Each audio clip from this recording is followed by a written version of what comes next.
اس سے پہلے کہ اس روزے کے حوالے سے دو چند باتیں آپ کے گوش گزار کروں، بارگاہ رسالت مآب صلی اللہ علیہ وآلہ وسلم میں بآواز بلند ہدیہ درود و سلام پیش کریں اور میرے ساتھ پڑھیں اللہم صلی علی سیدنا و شفیعنا و حبیبنا و نبینا و مولانا محمد مبارک وسلم صلاۃ و سلام علیک یا سیدی یا حبیبی یا رسول اللہ صلی اللہ تعالی علیہ وسلم۔ قرآن کریم کے اندر روزے کی فرضیت کی جو آیت مبارکہ ہے اسے مرکزی درجہ حاصل ہے وہ آیت جو میں نے اپنے خطبے کے دوران تلاوت کی، سورہ بقرہ ہے اور پارہ 2 ہے۔ اس پارہ 2 کے اندر اللہ رب العزت ایک جگہ ارشاد فرماتا ہے، یا ایھا الذین آمنوا کتب علیکم الصیام کما کتب علی الذین من قبلکم لعلکم تتقون۔ اس آیت کے اندر جو خطاب ہے وہ مؤمنین سے، جو صاحب ایمان ہیں، اللہ ان سے خطاب کر رہا ہے، ان سے کلام کر رہا ہے، ان سے بات کر رہا ہے۔ اے ایمان والو، تم پر روزے ویسے ہی فرض کیے گئے جیسے تم سے پہلے کے لوگوں پر فرض کیے گئے تھے۔ اس سے یہ پتا چلا کہ روزے صرف اس امت پہ فرض نہیں ہیں، بلکہ اس امت کے ساتھ ساتھ جو پہلی امتیں آئیں اور آ کر چلی گئی، اللہ رب کریم نے ان لوگوں پر بھی روزے فرض کیے تھے۔ صرف اس امت کے لیے خاص نہیں ہے کہ روزے کی مشقتوں سے گزارنا صرف آپ کو تھا، نہیں، روزے کی بہاریں صرف آپ کے لیے تھی، نہیں، آپ سے پہلے جو قومیں آئیں اور وہ صاحب ایمان ٹھہرے تو اللہ تعالیٰ نے ان لوگوں پر بھی روزے فرض کیے تھے۔ بڑا مشہور ہے کہ سب سے افضل اور بہتر روزہ حضرت داؤد علیہ السلام کا روزہ تھا۔ حضرت داؤد علیہ السلام اللہ کے جلیل القدر پیغمبر ہیں۔ ان کا پیشہ لوہے کا پیشہ تھا، یعنی لوہار تھے۔ ان کا جو مشغلہ تھا، جو کاروبار تھا، وہ لوہے کا کاروبار تھا۔ لوہے سے اوزار بنانا، لوہے سے دیگر چیزیں بنانی، یعنی اس کو اپنے سماج میں کہتے کہ لوہار۔ تو حضرت داؤد علیہ السلام جلیل القدر پیغمبر، اللہ کے نبی ہیں، اور پیشہ کیا ہے؟ لوہار۔ لوہار آپ کا پیشہ ہے، لوہا کے کاروبار آپ کے پیشے۔ آج کے دور میں اگر ہم میں سے کوئی مولانا ہو، عالم دین ہو، اور وہ کام کرنے لگے لوہار کا کام کرنے لگے، تو لوگ الگ الگ نگاہ سے دیکھتے ہیں کہ صاحب مولانا صاحب ہے، حافظ صاحب ہے، کیا کام کر رہے ہیں۔ پتہ یہ چلا کہ آپ عالم ہوں، کہ حافظ ہوں، کہ قاری ہوں، کہ ڈاکٹرز ہوں، یہ سب ڈگریاں آپ کے پاس ہیں تو ہیں، لیکن آپ کے پیشے جائز کوئی بھی ہو سکتے۔ تو حضرت داؤد علیہ السلام کا جو پیشہ تھا وہ یہ کہ آپ سماج میں لوہار کی حیثیت سے آپ جانے جاتے ہیں۔ اب لوہار کا کام کتنا مشقت بڑا ہوتا ہے، مشقت سے پر ہوتا ہے، بڑا سخت کام ہوتا ہے، کنٹینیو اس کے ہاتھ چلتے رہتے ہیں۔ جو لوہار کا کام کرتے ہیں، لوہار جو ہوتے ہیں، تو ان کا کام تو بڑا مشقت سے بھرا ہوتا ہے۔ اس کے باوجود پوری کائنات انسانی میں سب سے افضل ترین اور سب سے اعلیٰ اور برتر روزہ حدیث پاک کے اندر ارشاد فرمایا گیا حضرت داؤد علیہ السلام کا روزہ. وہ روزہ کیسا تھا؟ ایک دن آپ روزے سے رہتے اور ایک دن افطار کرتے، یعنی بغیر روزے کے رہتے. ایک دن روزہ ایک دن افطار، ایک دن روزہ ایک دن افطار. آپ کی زندگی کا معمول تھا یہ.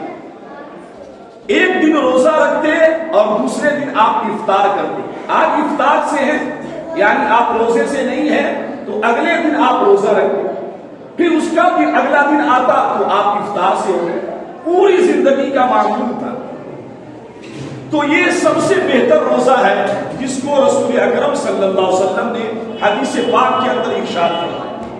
آپ یہ اندازہ لگائیں کہ کام، پیشہ، کاروبار لوہار کا ہے، لیکن روزہ آپ کا چھوٹ نہیں رہا. ہم لوگ یہاں 30 دن روزہ رکھتے ہیں تو نہ جانے کیا کیا بولتے ہیں، سوچتے ہیں، پتہ نہیں کیا ہو جائے گا، جسم کمزور ہو جائے گا.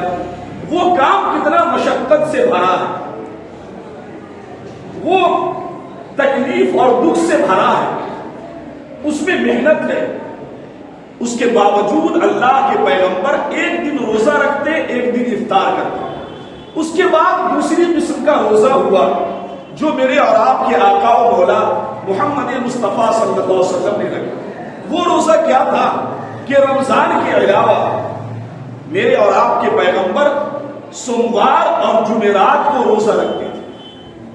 ہر ہفتے سوموار کا دن آتا تو پیغمبر روزہ رکھتے تھے، پھر جمعرات کا دن آتا تو پیغمبر روزے سے رہتے تھے. یہ تو ہفتے کا معمول تھا. مہینہ میں جو ایام بیض ہے وہ کون سی تاریخ ہے؟ چاند کی 13، 14 اور 15. یہ 3 دن لگاتار 13، 14 اور 15 اس کو ایام بیض بولتے ہیں. تو اس ایام بیض میں رسول اکرم صلی اللہ علیہ وآلہ وسلم روزے رکھا کرتے. تو پیغمبر کا معمول تھا کہ ایام بیض میں رکھتے تھے اور ہفتے میں سوموار کے دن اور جمعرات کے دن روزہ رکھتے. اس امت کے لیے کیا ہوا؟ ہم سب کے لیے کہ رمضان کے روزے فرض قرار دیے، رمضان کے روزے فرض مقرر کیے گئے اور قرآن کی آیت کے اندر اللہ تعالیٰ نے بیان فرمایا. تو یہ روزے کے 3 اقسام ہو گئے. ایک روزہ وہ ہے جو داؤدی روزہ، ایک دن روزہ ایک دن افطار، ایک دن روزہ ایک دن افطار. اور حدیث پاک کے اندر ارشاد فرمایا کہ سب سے افضل، بہتر اور اعلیٰ روزہ حضرت داؤد علیہ السلام کا تھا، جن کا پیشہ لوہار کا تھا کہ وہ ایک دن روزہ رکھتے تھے اور اگلے دن افطار سے رکھتے تھے. پھر دوسری قسم کا روزہ میرے اور آپ کے پیغمبر جناب محمد رسول اللہ صلی اللہ علیہ وآلہ وسلم کہ آپ ہفتے میں سوموار اور جمعرات کے دن پوری زندگی آپ روزے سے رہتے تھے. اور ماہ میں جو 13، 14 اور 15 کی تاریخ ہوتی چاند کے حساب سے تو میرے اور آپ کے پیغمبر صلی اللہ علیہ وآلہ وسلم روزے کی حالت میں ہوا کرتے تھے. تیسری قسم کا روزہ امت کے لیے، ہم لوگوں کے لیے، اور وہ کیا ہے کہ وہ ہے رمضان کے روزے جو اس امت میں فرض کیے گئے. اور رسول اکرم صلی اللہ علیہ وسلم نے اپنی زندگی میں 9 رمضان پائے، کیونکہ رمضان کے روزے سن 2 ہجری میں فرض کیے گئے. سن 2 ہجری میں رمضان کے روزے فرض ہوئے تو میرے اور آپ کے آقا محمد مصطفیٰ صلی اللہ علیہ وآلہ وسلم نے اپنی زندگی میں 9 رمضان پائے اور آقا نے 9 رمضان مکمل روزے رکھے. قرآن کریم نے بیان کیا ہے ایمان والو تم پر روزے فرض کیے گئے جیسے کہ تم سے پہلے کی قومیں جو آئی اور آ کر چلی گئی ان پر روزے فرض کیے گئے تھے، ٹھیک اسی طرح تم پر بھی رب کی طرف سے یہ روزے فرض کیے گئے. اس روزے کا مقصد کیا ہے؟ وجہ کیا ہے؟ روزہ کیوں رکھوایا گیا؟ لعلکم تتقون، تاکہ تم پرہیزگار بن جاؤ. یہ روزے کا مقصد ہے. روزے کا مقصد ہے کہ آپ اور ہم پرہیزگار بن جائیں, نیک بن جائیں, تقوی والے بن جائیں, اللہ سے ڈرنے والے بن جائیں. اور تقوی کیا ہے؟ لعلکم تتقون, تاکہ تم تقوی اختیار کر لو, تقوی والے بن جاؤ. یہ تقوی کیا ہے؟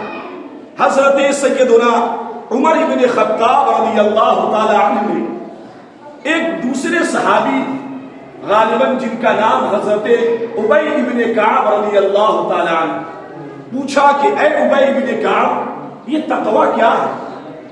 جبکہ آپ جانیں کہ حضرت عمر کا درجہ صحابہ میں بڑا ہے, خلفائے راشدین میں شامل ہے, عشرہ مبشرہ میں ہے, اسلام کے دوسرے خلیفہ ہیں جن کا سماج میں ایک دبدبہ ہے, اور جو دعائے مصطفیٰ کی بدولت اللہ نے جنہیں ایمان کی دولت سے مالا مال کیا ہے, مراد مصطفیٰ ہے. اللہ کے رسول نے اللہ سے عمر کو مانگا کہ اے اللہ اسلام کو عمر کے ذریعے طاقت عطا فرما. یہ آقا نے دعا مانگی تھی. تو بڑے صحابی ہیں لیکن پوچھ رہے ہیں دوسرے صحابی سے.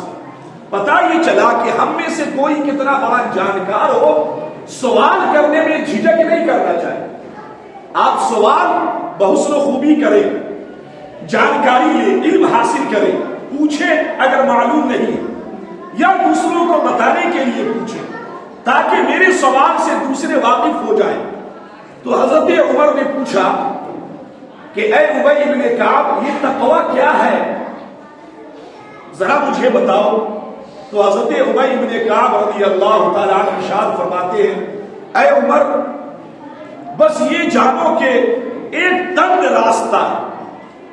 راستہ ہے, تنگ ہے, آرام سے اس میں سے گزرا نہیں جا سکتا, آر پار نہیں ہوا جا سکتا, تنگ راستے, اور راستے کے دونوں سائڈ خاردار جھاڑی ہے, کانٹے دار جھاڑی, کانٹے ہیں بالکل بڑے بڑے, اور راستہ تنگ ہے, اور تمہیں یہاں سے وہاں گزرنا ہے. اب کیسے گزرو گے؟ تو آدمی کتنا بچ کے گزرے گا. ایک تو راستہ تنگ ہے, دوسرے دونوں سائڈ کانٹے, اور وہ بھی بڑے بڑے کانٹے. تو آدمی کس طرح احتیاط کرے گا تاکہ وہ کانٹا اس کے کپڑے کو تار نہ کرے, اس کے کپڑے کو ضائع اور برباد نہ کرے, اس کے جسم میں چبھ نہ جائے. یعنی گزرنے میں آدمی احتیاط کرے گا, احتیاط سے کام لے گا. کہا ابی ابن کعب نے اے عمر یہ جو تقوی ہے نا, تقوی پرہیزگاری, اللہ کا ڈر, بس یہ سمجھو کہ اس دنیا میں ایک تو یہ نفس کے خواہشات ہیں, نفس کی خواہشیں جو اپنی طرف کھینچتی, روزہ نہیں رکھنا, نماز نہیں پڑھنا, جیسے مال آئے لے لو, زندگی جیسے گزار لو, یہ نفس تمہیں ابھارے گا, یہ کانٹا ہے.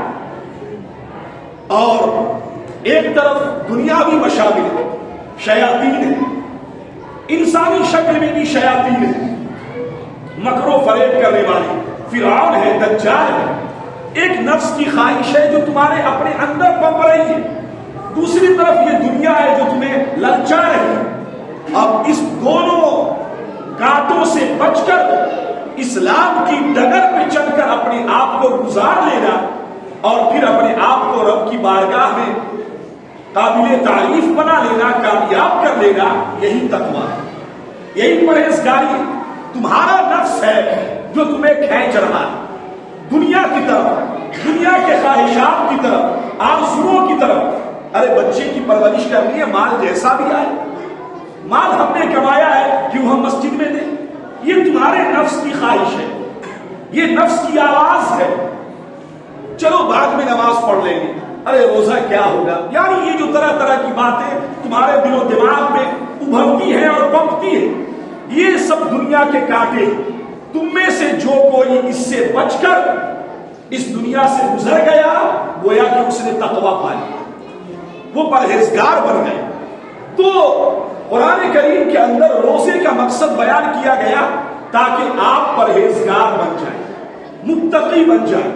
اور آپ دیکھیں گے کہ یقیناً وہ لوگ جو واقعی روزے سے ہوتے، حالت صیام میں ہوتے، روزے کی حالت میں ہوتے ہیں، ان کے اندر عام دنوں کے مقابلے میں بڑا تقوی آ جاتا ہے۔ وہ جھوٹ نہیں بولتے، غیبت نہیں کرتے، چغلی نہیں کھاتے، کسی کو تکلیف نہیں دیتے، وہ پرہیز کرتے، کیونکہ وہ جانتے ہیں کہ کھانا ہے کھا نہیں رہے، پانی ہے پی نہیں رہے، خواہش نفس ہے اسے پوری نہیں کر رہے، کیوں؟ اللہ کی رضا کی خاطر۔ تو جب یہ سب کام کر رہے ہیں تو ہمیں جھوٹ کیوں بولنا، کسی کا مال کیوں کھانا؟ تو وہ انسان تقوی اختیار کر لیتا ہے۔ تو قرآن کریم کے اندر روزے کا مقصد بیان کیا گیا تاکہ آپ متقی بن جائیں۔ یہ تو قرآن کی آیت مبارکہ ہے۔ اب ذرا حدیث پاک کو دیکھتے ہیں۔ حدیث پاک کے اندر رسول اکرم صلی اللہ علیہ وآلہ وسلم نے کیا بیان فرمایا؟ آقا فرماتے ہیں کہ میرے رب نے مجھ سے کہا، یعنی اس کو بولتے ہیں حدیث قدسی کے اندر اللہ نے ارشاد فرمایا، الصوم لی وانا اجزی بہ۔ اے میرے پیغمبر، آپ صاحب ایمان سے کہہ دیں، ہر وہ شخص جو روزہ رکھے میری رضا کی خاطر، حالت ایمان میں اور ثواب سمجھ کر کہ میرا خدا مجھ سے راضی ہو، تو آپ ایسے لوگوں سے کہہ دیں کہ روزہ صرف میرے لیے ہے اور میں ہی اس کی بھرپور جزا دوں گا۔ اب آپ ایک بات بتائیں، نماز کس کے لیے؟ اللہ کے لیے۔ صدقہ و خیرات کس کے لیے ہے؟ اللہ کے لیے۔ حج کرنا، طواف کعبہ، عرفات کے میدان میں جانا، مزدلفہ جانا، قربانی کرنا، یہ ساری عبادتیں کس کے لیے؟ اللہ کے لیے۔ اس کی جزا کون دے گا؟ اللہ دے گا۔ لیکن نماز کے بارے میں حدیث قدسی کے اندر اللہ نے یہ نہیں فرمایا کہ نماز میرے لیے، حج میرے لیے، قربانی میرے لیے، نہیں، یہ نہیں فرمایا۔ فرمایا کہ روزہ میرے لیے ہے، وہ میری خاطر رکھ رہا۔ ایسا کیوں کہا؟ کیونکہ نماز کے اندر ریا ہو سکتی ہے، دکھاوا، مکاری۔ حج کے اندر ریا ہو سکتی ہے، دکھاوا ہو سکتا ہے۔ صدقہ و خیرات کر رہے تو اس کے اندر بھی دکھاوا آ سکتا ہے کہ ہمیں لوگ صاحب مال کہیں، بڑا سخی کہیں۔ نماز پڑھے ریا آ سکتی ہے، لوگ ہمیں بڑا نمازی کہیں، ارے یار یہ تو اس کی تو تہجد بھی نہیں چھوٹتی، یہ تو صاحب ترتیب ہے، اس کی تو ایک وقت کی نماز قضا نہیں ہوتی، یعنی اس میں ریا ہے، نمود ہے، دکھاوا آ سکتا ہے۔ حج کے اندر لوگ مجھے حاجی کہنے لگے۔ ہر عبادت کے اندر ریا، دکھاوا، نام و نمود آ سکتا ہے، لیکن روزہ ایک ایسی عبادت ہے جس میں ریا نہیں، دکھاوا نہیں۔ آپ اگر غسل خانے میں چلے گئے، کوئی دیکھ نہیں رہا، وہ بند کمرے میں، آپ چاہے تو پانی پی لیں، کون دیکھ رہا؟ لیکن آپ بند کمرے میں ہیں، پانی نہیں پیتے، آپ کچھ کھاتے نہیں، کس کے لیے؟ رضا مولا کی خاطر۔ تو اس میں نمود نہیں ہے، دکھاوا نہیں، اس میں ریا اور مکر و فریب نہیں۔ اسی لیے اللہ نے فرمایا کہ روزہ تو صرف بندہ رکھتا ہے تو وہ صرف میرے لیے رکھتا ہے کہ میرا رب راضی ہو جائے۔ تو جب اس نے میرے لیے رکھا ہے تو اس کی جزا بھی خالص میں دوں گا۔ اور وہ جزا کیسے ہے؟ وہ جزا دو طرح سے۔ اللہ نے کیا دیا ہے؟ فرمایا کہ روزہ دار کو اللہ دو خوشی عطا فرماتا ہے، دو خوشیاں۔ ایک خوشی تو افطار کے وقت ملتی ہے، جب وہ دن بھر روزہ رہا، درود پڑھتا رہا، کلمہ طیبہ کا ورد کرتا رہا، الحمدللہ پڑھتا رہا، قرآن کی تلاوت کرتا رہا، اور بالکل اللہ کو حاضر و ناظر جان کر سرنڈر کیے رہا بارگاہ مولا۔ اور جب شام کا وقت آیا، سورج ڈوبنے کا وقت، سامنے افطار، قسم قسم کے پھل ہیں، فروٹس ہیں، غذائیں ہیں، وہاں لے کر بیٹھا ہے۔ حدیث کے اندر آقا نے فرمایا کہ میرے رب نے کہا میں اپنے روزہ دار بندوں کو دو خوشی دیتا ہوں، ایک وہ جب وہ افطار کرنے بیٹھتا اب اسے لگتا ہے کہ روزہ مکمل ہوگا، الحمدللہ اب عزا ہوگی، سورج ڈوبے گا اور ہم روزہ کھولیں گے، ایک فرحت، انبساط، مسرت و شادمانی، خوشی کہ میرا روزہ مکمل ہو۔ تو ایک تو افطار کے وقت اسے خوشی ملتی اور دوسری خوشی رب کریم نے فرمایا جب وہ مجھ سے ملاقات کرے گا قیامت کے دن تو اس وقت اسے ایک خوشی عطا کرے، اور وہ خوشی کیا ہے؟ قرآن کریم کے اندر ارشاد فرمایا کہ جہنم کے 7 دروازے، کتنے دروازے؟ 7 دروازے، تو جنت کے بھی 7 ہونے چاہیے، جب جہنم کے 7 دروازے ہیں تو جنت کے بھی تو 7 ہونے چاہیے۔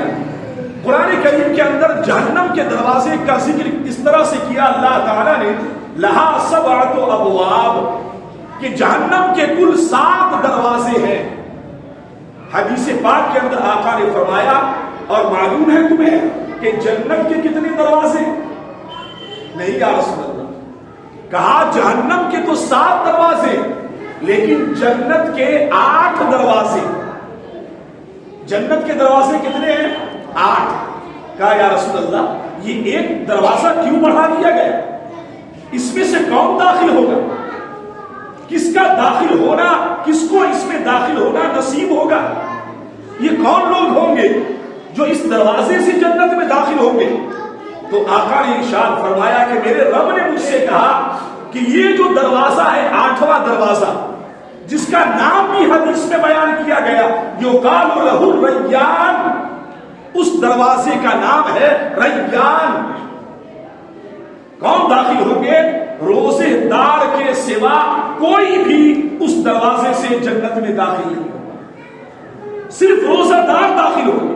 یعنی اللہ تعالیٰ نے ایک خاص گیٹ بنایا، جیسے آپ میرج ہال جائیں یا کسی فنکشن کی کوئی مجلس ہو تو ایک عام دروازے ہو، یا کوئی بڑی مجلس ہے، بڑے مہمان، معزز مہمان آئیں گے، چیف گیسٹ آئیں گے تو کامن دروازے ہوتے ہیں، کامن ڈور، سارے لوگ داخل ہو رہے ہیں، اور جو چیف گیسٹ ہوتا ہے اس کے لیے الگ دروازے بنائے جاتے ہیں، یہاں سے کوئی نہیں جائے، کارپیٹ بچھائے جاتے ہیں، سجایا جاتا ہے، اس کی سجاوٹ اور اس کے اندر جو خوبصورتی اور حسن ہے وہ الگ قسم کا ہوتا ہے، وہ چیف گیسٹ کا دروازہ ہوتا ہے۔ یہاں سے چیف گیسٹ داخل ہوں گے، کامن پرسن کو اس کی اجازت نہیں ہے کہ وہ یہاں سے داخل ہو سکے۔ تو جو 7 دروازے ہیں جنت کے، وہ نمازی جائے، صدقہ و خیرات کرنے والا جائے، حاجی جائے، طواف کعبہ کرنے والا جائے، لیکن جو ریان ہے، جس دروازے کا نام ریان رکھا گیا ہے، اس میں سے نہ نمازی داخل ہوگے نہ حاجی داخل ہوگے۔ اس دروازے سے جنت میں صرف اور صرف قیامت کے دن جو اللہ کا سب سے چیف گیسٹ ہوگا، یعنی روزے دار، انہیں جنت میں داخل کیا جائے۔ یہ ہے وہ خوشی جو اللہ قیامت کے دن عطا فرمائے۔ تو فرمایا حدیث پاک کے اندر کہ روزہ میرے لیے ہے، وہ صرف میری رضا، میری خوشنودی اور میری خوشی کے لیے میرا بندہ رکھتا ہے، ورنہ کھانے پینے سے اسے کس نے روک رکھا ہے؟ سارا کچھ اس کے پاس موجود ہے، ساری چیزیں موجود ہیں، لیکن اس کے باوجود وہ میری خاطر کھاتا نہیں، پیتا نہیں اور خواہش نفس کو پوری نہیں کرتا۔ پتہ یہ چلا کہ یہ صرف اللہ کے لیے ہے اور اس کی بہتر جزا اللہ ہی عطا فرمائے۔ اس لیے میں آپ سے یہ کہتا ہوں کہ ایک تو یہ ہے کہ بھوک لگتی ہے، پیاس لگتی ہے تو صاحب روزہ بڑا لگ رہا ہے، اب تو نہیں لگتے لیکن گرمی کے دنوں میں تو یہ سوچنا ہے کہ اس میں رب کی بڑی رضا ہے، اللہ کی بڑی خوشی ہمیں ملنے والی ہے اور تقویٰ ہے، پرہیزگاری ہے، تو اس نیت اور خلوص کے ساتھ ہمیں روزے کو مکمل کرنا ہے۔ ایک بات، دوسری بات یہ کہنی ہے کہ دیکھیے آپ کو بتا دیں، میں یہ بات بار بار کہتا ہوں، وقت نہیں ہے، غور سے سنیں۔ اسلام، مذہب اسلام یعنی ہمارا دین برحق ہمیں ہر زاویے سے، ہر موڑ پہ ہمیں پروٹیکشن دیتا ہے، ہماری حفاظت کرتا ہے۔ ہمارے مال کی حفاظت میرا اسلام کرتا ہے،